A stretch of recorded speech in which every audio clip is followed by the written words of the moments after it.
Empezamos entonces el estudio del libro de Esdras, ¿verdad que sí?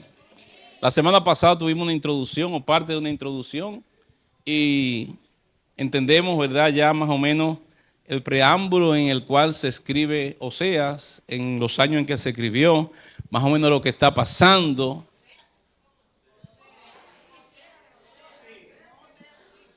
Están en eso,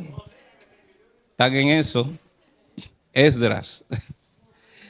Entonces, en el año en que se escribió, usted está en eso, qué bueno. ¿Quién fue Oseas? Esdras. ¿Quién fue Esdras? ¿Quién fue también Nehemías? ¿Quién fue también un personaje especial que se llama Zorobabel? Zorobabel. Entonces, amados, empezamos hoy.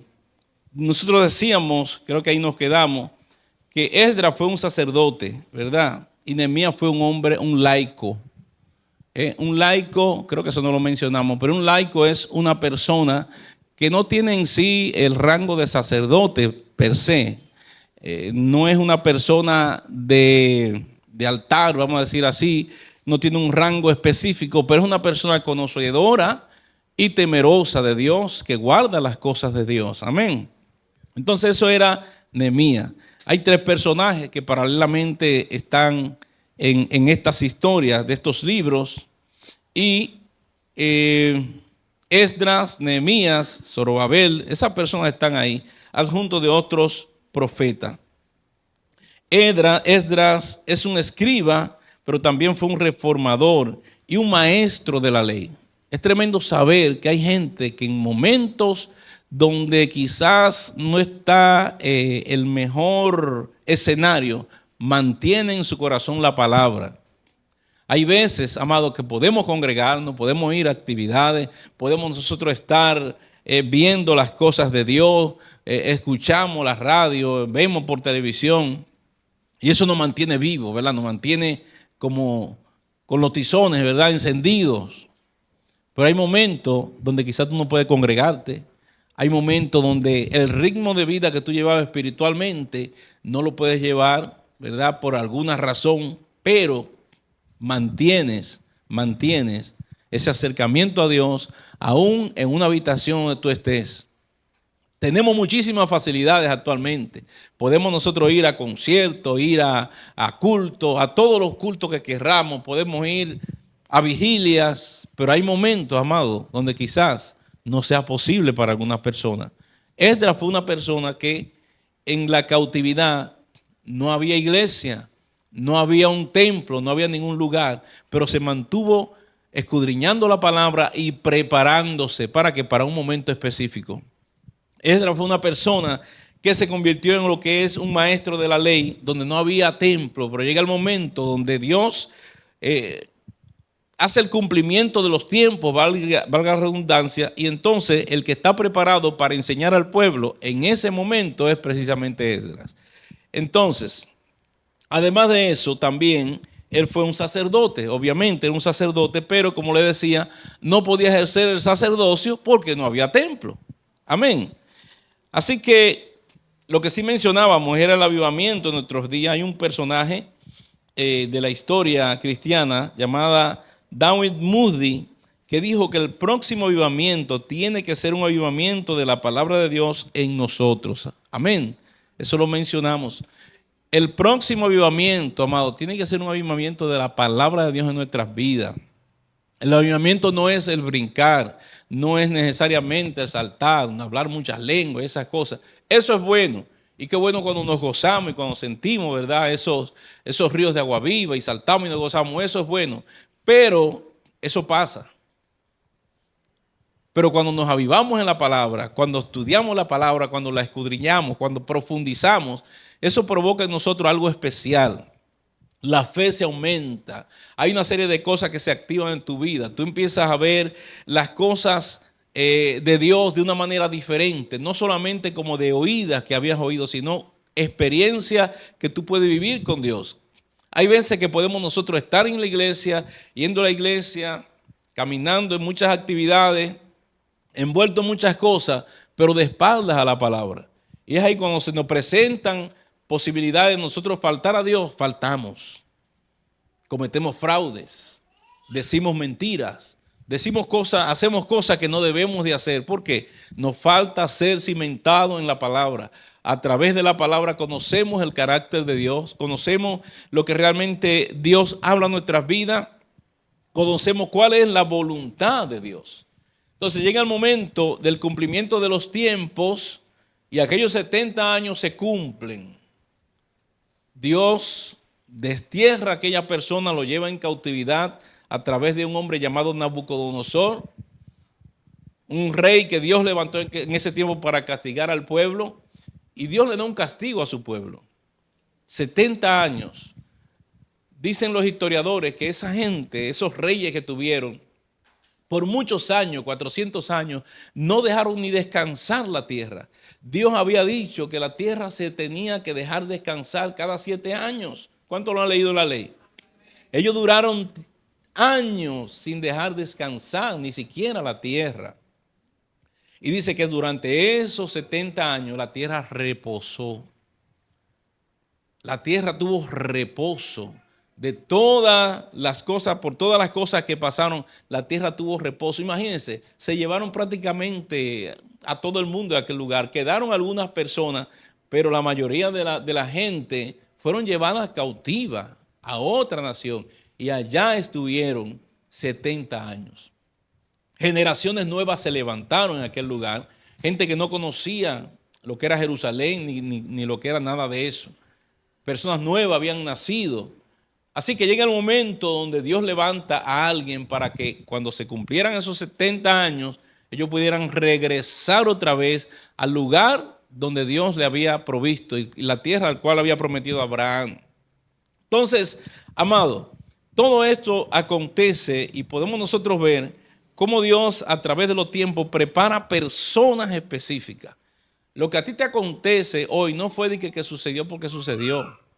Gente que quizás tú conoces hoy, personas que te ayudan, personas que te bendicen, personas que te aconsejan. Esas cosas no pasan así porque sí. Si te sientas a analizar tu vida, y el lunes pasado nosotros hablábamos acerca de lo que era elaborar nuestro testimonio. Si te sientas concienzudamente a ver tu vida una cosa detrás de la otra, tú te puedes dar cuenta que hay una mano de Dios llevándote, haciéndote conocer personas, mudándote quizás en lugares que tú nunca pensaste que ibas a mudar, ibas a vivir y pasando experiencias para que para la postre Dios hacerte bien, bendecirte y llevarte hasta donde tú estás. Llevarte, bendecirte con toda bendición espiritual.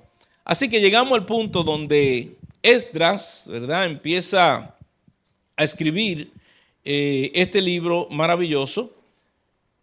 Libro, como dicen algunos historiadores, quizás, y el personaje en sí, no muy hablado de ellos, ¿verdad? No muy conocido, no muy mencionado, pero un libro importantísimo. De hecho, no sé si usted ha oído a alguien hablar de Esdras. Usted ha oído un mensaje basado en Esdras nada más.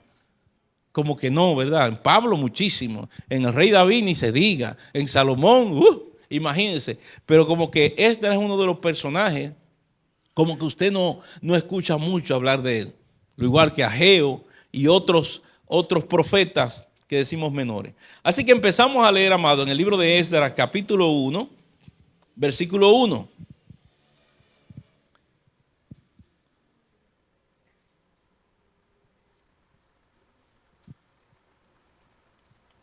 Creo que no estamos ahí, ¿verdad que no? Lo buscamos en la Biblia entonces. ¿Ya lo encontramos? Sí, no. Vamos a ver, ¿quién lo encuentra primero? Yo decía yo o los muchachos.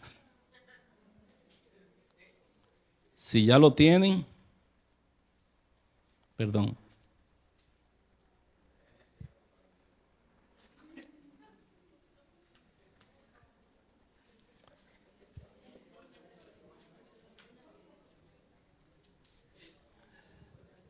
Leemos versículo primero, dice, y los muchachos que se vayan buscando ese texto que está por ahí. En el primer año de Ciro, rey de Persia, para que se cumpliese la palabra de Jehová por boca de Jeremías, despertó Jehová el espíritu de Ciro, rey de Persia, el cual hizo pregonar la palabra.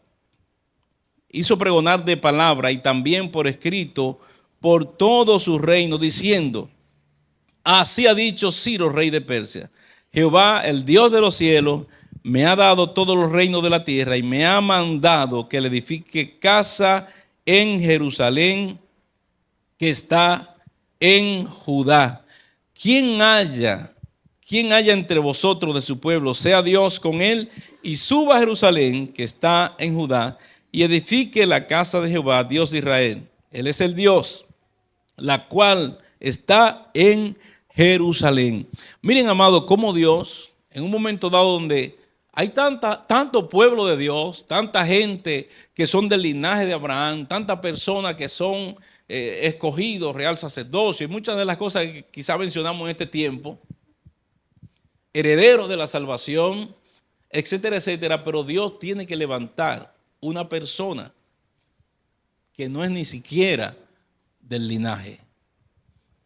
Una persona cual Dios tiene que usar, que no es ni siquiera del pueblo de Dios. Y precisamente, como dice ahí esos primeros versículos, dice que la palabra de Jehová por boca de Jeremías, o sea, Dios había hablado por Jeremías, dice: despertó Jehová el espíritu de Ciro, rey de Persia, el cual hizo pregonar de palabra y también por escrito por todo su reino. ¿La palabra de qué? De levantarse e ir entonces a Jerusalén. Y es precisamente, amado, lo que Dios había preparado 200 años antes. Dios había preparado ese momento. Dios no es alguien que hace la cosa en el momento necesariamente. No, Dios lo ha preparado previamente. Dice que Dios nos ha bendecido con toda bendición espiritual en los lugares celestiales en Cristo. Es algo que ya Dios lo ha preparado. Mira, lo que es el pasado, el presente y el futuro son cartas leídas para el Señor. Cosas que van a pasar dentro de 100 años, 200, ya Dios lo sabe. Así que Dios había preparado, cuando este hombre quizás ni siquiera había nacido, de que él iba a ser una persona que se iba a levantar para precisamente cuando se cumplieran los 200 años, estos 200 años o los 70 años, él iba a dar la oportunidad de aquel pueblo que fue llevado, ¿verdad?, con grilletes, ¿verdad?, y con todas las cosas, iba a ser devuelto a su tierra.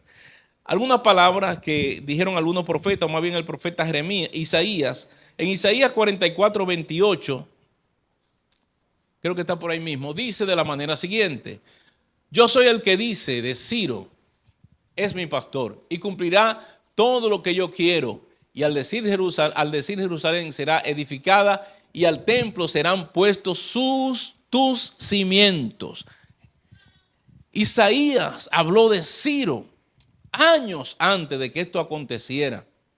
Qué maravilloso es saber que hay un Dios tremendo, que nos tiene en sus manos, que nos dirige, pero que ha preparado de antemano cosas maravillosas para nuestras vidas.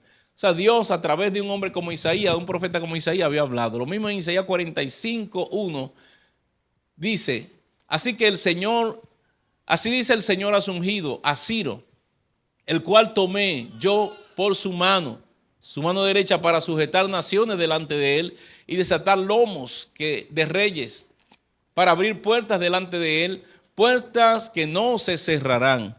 Cuando ustedes ven que hay gente que en un momento dado alcanzan poder, alcanzan muchas cosas, Dios es el que quita reyes y pone reyes. No es de que porque el que tiene más votos, el que tiene más armamento, no. Dios permite que ciertas personas lleguen a ciertos lugares para algo, amado. Quizás nosotros no tenemos la respuesta en el momento, pero Dios le permitió a Ciro llegar a ser una persona que gobernaba todos los lugares de su época. Obviamente que el mundo no era el mundo que tenemos hoy, sino que él era el rey de todos los reinos que había en ese tiempo. Él gobernaba prácticamente todo. Así como estuvo en un momento dado en Nabucodonosor, llega un momento donde los persas, los medos, vienen también y conquistan. Entonces Ciro es el hombre, es el rey que Dios levanta con un mensaje especial y con algo en su espíritu, amado. ¿Para qué? Para hacer la obra de Dios. Y lo importante en esto, que vamos a ver más adelante también, no es que solamente él va a hacer cosas a lo loco, no, no. Él reconoce que hay un Dios en los cielos. Él reconoce quién es Dios. Y Dios le dice a Ciro, mi siervo. Ustedes saben lo que es eso. Que Dios mismo le dice a un hombre que no es cristiano, que no es de la descendencia real, que no es, ¿verdad?, del linaje de Abraham. Dios le dice, mi siervo, mi ungido, el cual, mi pastor, el cual va a hacer lo que realmente yo le he mandado que haga. Es terrible cuando hay gente que sí son del pueblo, el cual han sido desobedientes, el cual están siendo castigados, habían sido castigados, y Dios tiene que elegir a alguien que ni siquiera es de su pueblo para hacer su obra.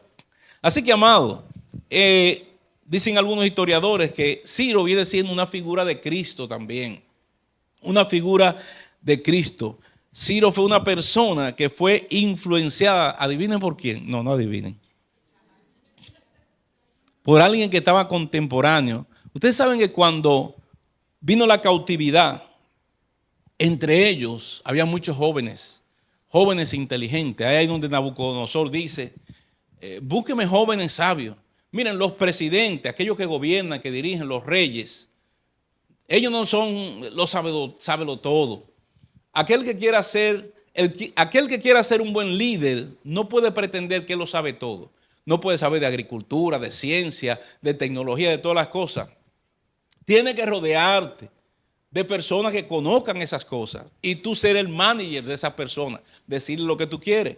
Y eso precisamente fue lo que hizo Nabucodonosor. Nabucodonosor se rodeó de personas sabios. Como usted lo oye, lo lee en el libro de Daniel, habían sátrapas, adivinos, brujos, y todo lo que él entendía. Pero cuando llegó la cautividad de Israel, él sabía que en aquel pueblo habían personas muy entendidas. Y saben, entre aquellos entendidos y jóvenes sabios estaban Sadrach, Mesach, Abednego y también estaba Daniel. Y hubo un personaje de esto que fue precisamente funcionario por varios imperios que pasaron. Y ese fue Daniel. Y Daniel se dice que fue uno de los influencers de Ciro. Un influenciador de Ciro. Si vemos a un Ciro con temor de Dios y que anda en las cosas de Dios sabiendo que él es un ungido y sabiendo que Dios lo está usando para algo especial, es porque hubo alguien que también le habló de lo que son las cosas del Señor. Qué importante es saber, amado, que donde usted esté, usted pueda dejar la fragancia de Cristo, que usted pueda ser un buen ejemplo. Y aparentemente Daniel fue un hombre, ¿verdad?, que fue un primer ministro en la corte de Ciro, y evidentemente le condujo a un conocimiento del Dios vivo y verdadero.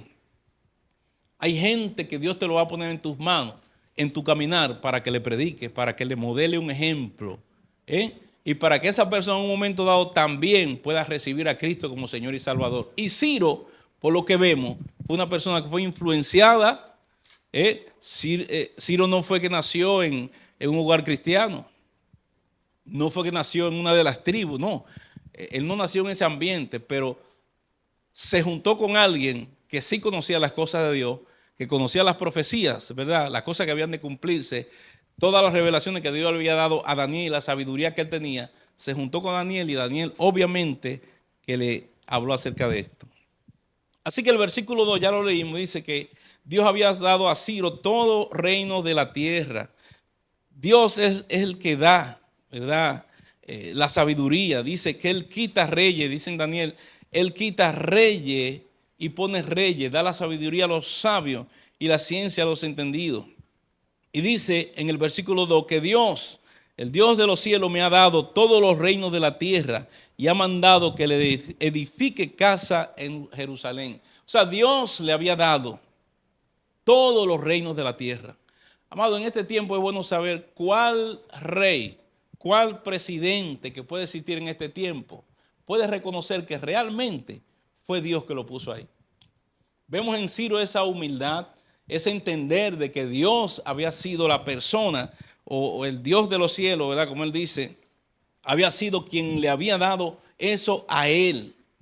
Y si usted se fija, hay una palabra que se va a repetir varias veces, donde habla del Dios de los cielos.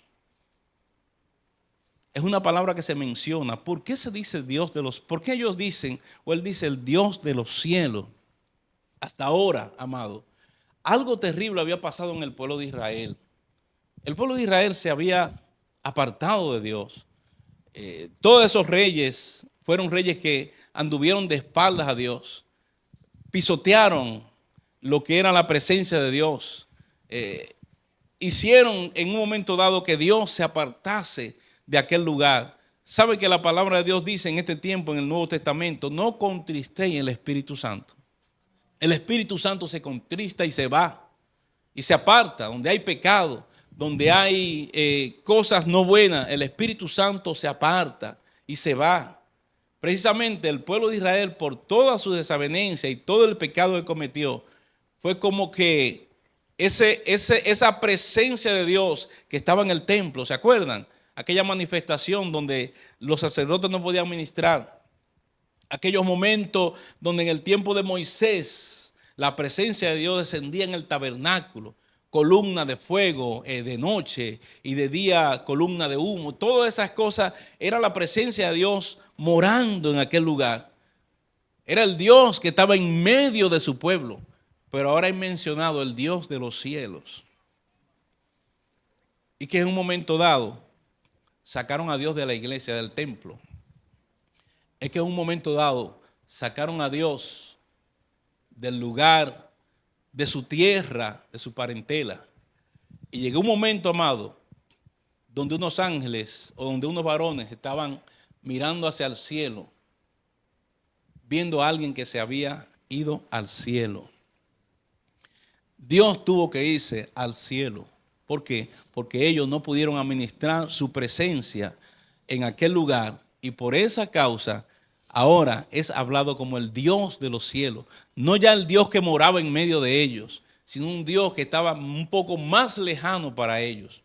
Entonces, vemos todo esto, amado, y es terrible para este pueblo, el Señor de los cielos. De eso habla, y solamente para que usted lo anote y lo lea ahí, donde Dios se fue alejando, su presencia se fue alejando. En Ezequiel 10, del 1 al 22, lea ese párrafo, dice que Dios se fue del templo, de entre los querubines, ¿se acuerdan? Cuando leíamos eso, se fue al monte de los olivos y luego ascendió al cielo. Y es ahí donde podemos decir la misma palabra que pasó cuando sucedió del profeta Elí. ¿Se acuerdan? En aquel momento donde cayó para atrás y una de las mujeres que estaba embarazada dijo, Icabod, la gloria ha sido traspasada. O sea, ya Dios no estaba ahí. El Dios ya no era el Dios del templo, que estaba en el templo. El Dios había pasado, se había ido a otro lugar. Cuando leemos Esdras 1, del 3 al 6, hay una autorización para ir a Jerusalén y ayudar a los que se iban. Vamos a leer, leímos hasta el versículo 4 o hasta el 3. Hasta el 3. Y dice, y a todo aquel que haya quedado en cualquier lugar donde more, ayúdenle los hombres de su lugar con plata, oro, bienes, ganado y además de ofrendas voluntarias para la casa de Dios, la cual está en Jerusalén. Entonces se levantaron los jefes de las casas paternas de Judá y de Benjamín y los sacerdotes y levitas, todo aquello cuyo espíritu despertó Dios para subir a edificar la casa de Jehová, la cual está en Jerusalén. Y todos los que estaban en sus alrededores le ayudaron con plata, oro, con bienes, ganado y con cosas preciosas, y además de todo lo que se ofreció voluntariamente. Viene esta palabra después de 70 años de cautiverio, amado. Todo el que quiera puede salir, todo el que quiera puede irse, todo el que quiera puede ir a Jerusalén para edificar casa, para reedificar el templo, para vivir allá, para morar. Amado, qué tremenda oportunidad. Pero oh sorpresa, cuando hay esa libertad de ir, resulta que no todos quieren ir. No todos quieren ir a Jerusalén a edificar. Solamente unos grupos pequeños. Y se dice que con Zorobabel, y más adelante lo vamos a ver, solo pudieron subir unas 50,000 personas de todo el pueblo de Israel, que rondaban los 3 millones de personas, solamente unas 50,000. ¿Qué pasó en aquel lugar? ¿Qué pasó en aquella persona? No había ese deseo de ir a Jerusalén. No había ese deseo de ir a aquel lugar, a la casa de su Dios, de sus ancestros, de sus antecesores. Por eso en un momento dado Nehemías dice, casa de los sepulcros de nuestros padres. Era el lugar de donde ellos habían salido. Pero ese amor y ese deseo de ir a aquel lugar en muchos ya no estaba. Amado, cada decisión hay que respetarla. Por eso cuando decimos, alguien quiere aceptar a Cristo, venga. Hay gente que va a decir que no. Tenemos kermés, tenemos culto de oración, tenemos vigilia. Y uno hace la exhortación. No todos vienen. Culto de caballeros, vengan todos, amén. Sí. No, cuando contamos hay 14, 15. ¿Y dónde están los otros? ¿Qué pasó? Pero no podemos criticar a los que se quedan. No podemos nosotros juzgar a los que se quedan. Hay gente que sí se sienten comprometidos y es lo que leímos aquí en el versículo 5 y 6. Dice, se levantaron los jefes de las casas paternas de Judá y de Benjamín y los sacerdotes y levitas y todo aquello cuyo espíritu despertó Dios para subir a edificar casa a Jehová, la cual está en Jerusalén. Y todos los que estaban a sus alrededores le ayudaron con plata, oro, con bienes, ganado y con cosas preciosas. Además de todo, lo que se ofreció voluntariamente. Hay gente que no fueron, pero había una disposición que hay que reconocer y era de ayudar, de colaborar. Déjeme decirle que muchas de las razones que podemos sugerir por el cual no habían subido a Jerusalén era que habían personas que le había ido muy bien económicamente en Babilonia. Habían hecho negocios, habían procreado familia, habían quizá formado imperios, ¿verdad? Económicamente hablando. Y ahora tú me vienes a hablar de que yo tengo que irme a otro lugar. No. Yo tengo propiedades que defender aquí y cuidar aquí.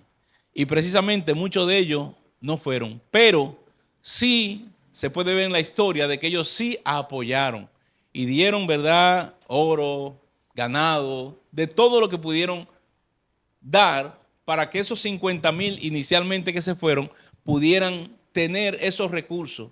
Déjenme decirle, más adelante vemos cuando Esdras va, que era un camino de unos 4 meses. No es como ahora que cogemos un avión y en cuestión de 6 horas o menos estamos allá. No, era caminando. Esdras duró unos 4 meses con el pueblo, que fueron unos 2,000 que fueron con él, caminando, imagínense, con bueyes, con ovejas y con animales y con todas esas cosas al paso, ¿verdad? Y allí estuvieron ellos en esa travesía.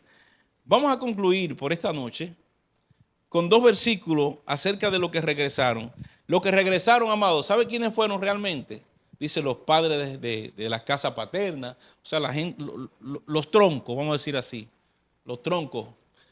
Pero fueron también con ellos gente humilde, gente que no tenía un arraigo necesariamente económico en aquellos lugares, y gente también que amaban la casa de Dios.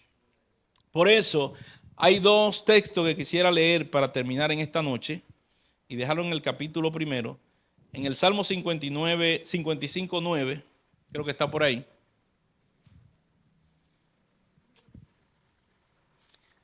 Dice, dirige a los humildes en la justicia y enseña a los humildes su camino. Hay gente humilde que se unió, que estaba dispuesto a ir a aquel lugar. Esto me recordó a su vez aquel encuentro que tuvo el Señor con el joven rico. Y después de esa experiencia, Jesús dice, cuán difícil es a los que tienen riqueza alcanzar la salvación. Amado, que lo que Dios nos da no nos aleje del Señor. Por eso Dios le dice en muchas ocasiones al pueblo, cuando ustedes entren a la tierra prometida, no se olviden. No se olviden quién es que te está proveyendo, quién es que te está entrando a aquel lugar. Recuérdate de tu Dios. Amado, que las riquezas nunca nos permitan que nosotros nos olvidemos de Dios. Que las comodidades que podemos tener nunca nos permitan, ¿verdad? Que nosotros nos olvidemos de Dios. A veces oramos por un trabajo, oramos por tener ciertas comodidades, pero ya cuando nos sentimos como que estamos fuertecitos, vamos relegando a Dios a un segundo plano. Entonces tenemos que acordarnos de cuando teníamos el conflicto, el problema, la escasez. Y en ese momento de escasez buscábamos a Dios de corazón. Y clamábamos a Dios y orábamos de madrugada. Y íbamos a la iglesia, y ayunábamos y hacíamos muchísimas cosas. Pero ya que estamos un poquito cómodos, como que ya no queremos ir a esas cosas. Ya estoy bien, ¿ya para qué? ¿Verdad? Entonces, dirige a los humildes en la justicia y enseña a los humildes su camino. Dios ve al humilde de corazón, amado. Al humilde. Dios mira de lejos al altivo, pero al humilde se acerca a él. Y dice Isaías 57:15, porque así dijo el alto y sublime, el que habita la eternidad y cuyo nombre es que yo habito en la altura y en la santidad, pero habito también ¿con quién? Con el quebrantado y humilde de espíritu, para revivar el espíritu de los humildes. Dios habla una y otra vez de los humildes. Los humildes, sea humilde, sea humilde, sea una persona que siempre tiene a Dios en primer lugar, que la riqueza, que las cosas que Dios te puede dar no sea un obstáculo para tú servir a Dios, para seguir siguiendo en los caminos del Señor. Así que, amado, vamos a dejarlo hasta ahí. Póngase de pie. Pudiéramos seguir hasta las 11 de la noche, pero yo sé que ya a esta hora empiezan a mirar a uno medio raro. Así que vamos a orar y dar gracias a Dios por este libro y este capítulo de Esdras. Vamos a aprender muchas cosas porque esta historia, este libro histórico, hay una gran enseñanza espiritual para nuestras vidas hoy. Siempre el castigo, siempre la reprensión. Dios lo que persigue es que el hombre levante su cabeza, ¿verdad? Y que pueda entender que Dios quiere enseñarle algo. No podemos nosotros durante una disciplina pasar por esa disciplina y es como si no hubiese pasado nunca.